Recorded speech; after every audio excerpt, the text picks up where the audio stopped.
जब आदम अपनी पत्नी हवा के पास गया तब उसने गर्भवती होकर कैन को जन्म दिया और कहा, मैंने यहोवा की सहायता से एक पुरुष पाया है। बस क्या कहा? आप सब बोलिए, क्या कहा?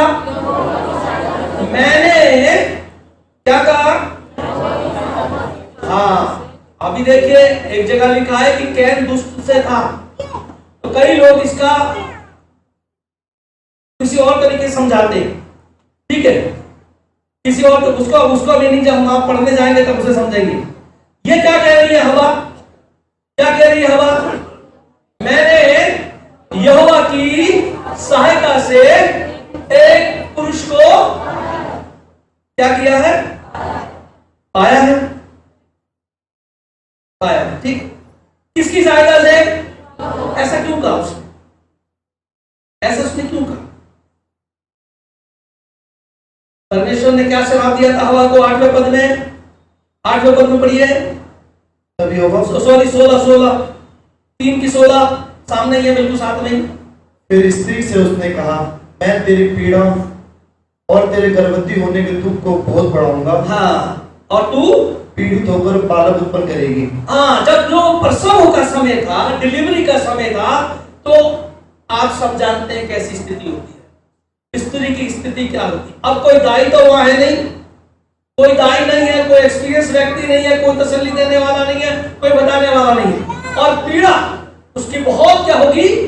बहुत बढ़ाई जाएगी, पीड़ा बढ़ाई जाएगी, क्योंकि खुदा ने, आज भी ऐसा होता है, आज भी ऐसा, पीड़ा को बढ़ाऊंगा और तू बड़े पीड़ा के साथ बच्चे को। और जब वो पीड़ा उसको उत्पन्न हुई तो उसने क्या किया होगा? आपको दर्द होता तो क्या करते थे? बोलिए, क्या करते? मैं आप सभी बताइए, आपको दर्द होता है, कोई भी भयंकर दर्द, तो क्या करते है जी? परमेश्वर को। बाकी लोग, भाई आप लोग पुकारते हो कि नहीं? हाँ या नहीं? पुकारते हो? तो उसने भी यही किया होगा हमारे सामने। तो हम तो पहले कई चीजों को पुकार के आए हैं, है ना? अब तो कम से परमेश्वर को पुकारते होंगे। हवा के सामने कुछ नहीं था, क्या था? केवल और उसने बहुत पीड़ा में, बहुत दर्द में, कोई समझाने वाला नहीं, कोई बताने वाला नहीं, कोई तसल्ली देने वाला नहीं, और वो बहुत दर्द। आजकल जब प्रसव होता है, गांव में जब प्रसव होता है, तो दाई होती है, परिवार के लोग होते हैं, उसे तसल्ली देते, हिम्मत देते हैं और बताते, डर मत, है ना? लेकिन वो अकेली स्त्री, और जिसको प्रसव होता है, जिसको आज मेडिकल में बच्चा ही आप पुराने तरीके से, जिसको प्रसव होता है, उसको क्या लगता है? मेरी मौत आ गई, मैं मर जाऊंगी। मैंने कईयों से सुना, नया जन्म होता है औरत का, जब वो बच्चा प्रसव करती है, और बाइबल में लिखा है 2 औरतें तो मर गई बच्चा देते, बच्चा डिलीवर होते होते 2 औरतें मर गई। हालेलुया। तो मौत बिल्कुल आ गई, दर्द है और मौत बिल्कुल सामने, तो उसने क्या किया होगा? उसने खुदा को याद किया होगा, यहोवा मदद कर, सहायता कर, बचा ले, मदद। उसे नहीं पता क्या होने वाला, उसको नहीं पता क्या होने वाला, है ना? आज सबको पता है इस औरत का बच्चा होगा, है ना? उसको तो पता ही नहीं होने वाला क्या, उसको तो बस एक दर्द है, एक बहुत दर्द है। तो उस समय उसने क्या किया? परमेश्वर को बेइंतहा याद किया होगा। मौत उसके जीवन में बार बार आ रही है, मौत आ रही है, पीड़ा, तो उसको एक तो अपना वो पाप याद आ रहा होगा। याद आ रहा होगा कि नहीं? आपको याद आता है दुख? सबसे पहले जब हम कुछ गलत करते हैं तो हमें अपने दुख में वो पाप याद आता है, माफी मांगते हैं, माफ करना खुदा, है ना? तो हवा ने माफी मांगी होगी, और परमेश्वर ने उसका जब डिलीवर हो गया तब उसने कहा, खुदा तूने बचा लिया, तेरा धन्यवाद। और बदले में क्या मिला?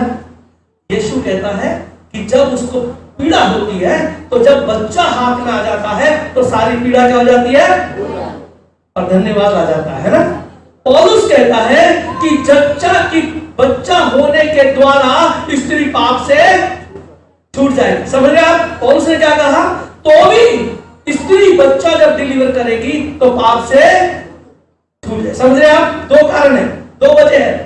एक तो ये कि वो जब बच्चा जनेगी तो बच्चा होना चाहिए यीशु पर, स्त्री का वंशज जो शैतान के वंश से बैर रखे। याद है आपको क्या श्राप दिया था कि स्त्री का वंश तेरे वंश से क्या करेगा? कुचलेगा। तो बच्चा कैसा होना चाहिए? उस स्त्री स्त्री के वंश से बच्चा ऐसा हो जो शैतान को कुचलने वाला।